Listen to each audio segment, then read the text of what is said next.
Dear viewers, welcome again to the analysis of Yoleno TV. Now, Mandago and Gachagua seems to be taking it to each other. In an event that was hosted by the residents of Uasin Gishu, and in specific reference, Mandago is now the senator of Uasin Gishu. And remember, Mandago was the governor for 2 terms in that county, then decided to vie for a senator. Now, Mandago seems to have taken it to the government to reduce fertilizer to the per 50 kg bag. And Mandago also requested that the distribution of fertilizer be done by the governors and not National Cereals and Produce Board.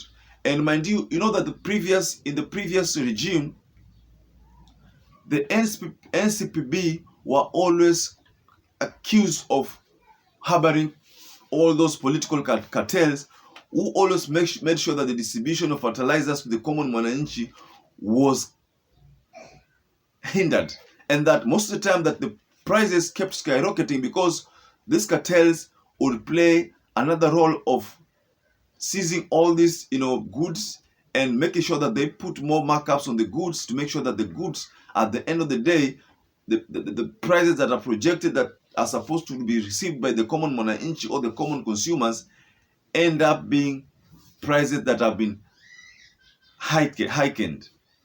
So Mandago said that the best thing for this to be done is it to be handled by the governors and not the NCPB. But you see, Gachagua seems to be differing with Mandago, and Gachagua made it clear that, look here, we will form a committee to help with distribution of the subsidized fertilizers. And this is what Gachagua said: we will form a committee, we will do what we did with the drought mitigation plan. We are not leaving any duty to one person. You will remember that in 20th September, William Samoei Ruto announced that 50 kg of bag be 3,500 from 6,500, and since government had introduced a 3.5 billion subsidy. So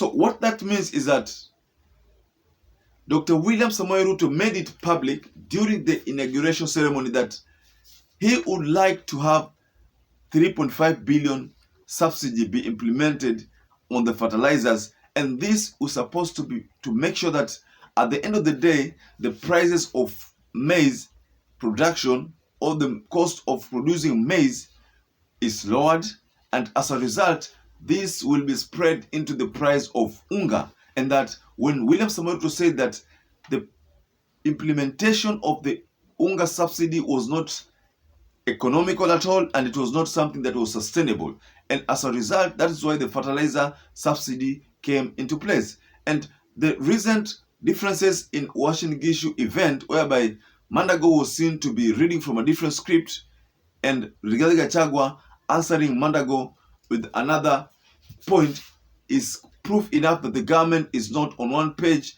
and it could be that the government does not have immediate solution to this crisis of fertilizer. It is okay because we know in Kenya, cartels have been known to be ones who hinder any government project that is put in place that is meant to help the people of the Republic of Kenya. Cartels will always become on board to make sure that these dreams are not realized. If you look at the case of Meru, there have been issues of cartels, and cartels have been blamed to be hindering the process of delivery. Like there is a case in Meru whereby the NCPB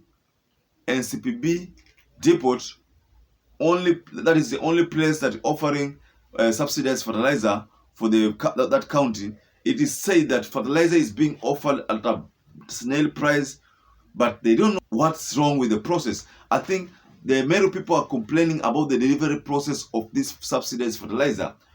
We saw a similar case in where the similar case was experienced in Shinyalu. In the Shinyalu case is that the cartels are benefiting from this distribution process, and that there is extra cash that is spent other than 350. That means is that cartels take these fertilizers, they put some little markup on the fertilizers, and then the common mwananchi will not get these fertilizers at 3,500 shillings.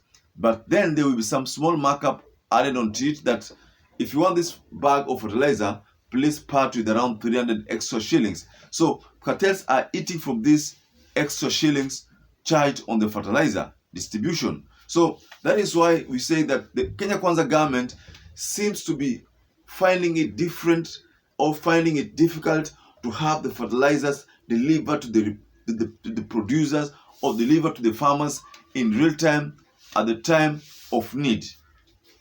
There has always been complaints again that fertilizers are sold at night. So when these farmers come during the daytime, then they realize that scarcity, there is already scarcity in the fertilizers supply chain.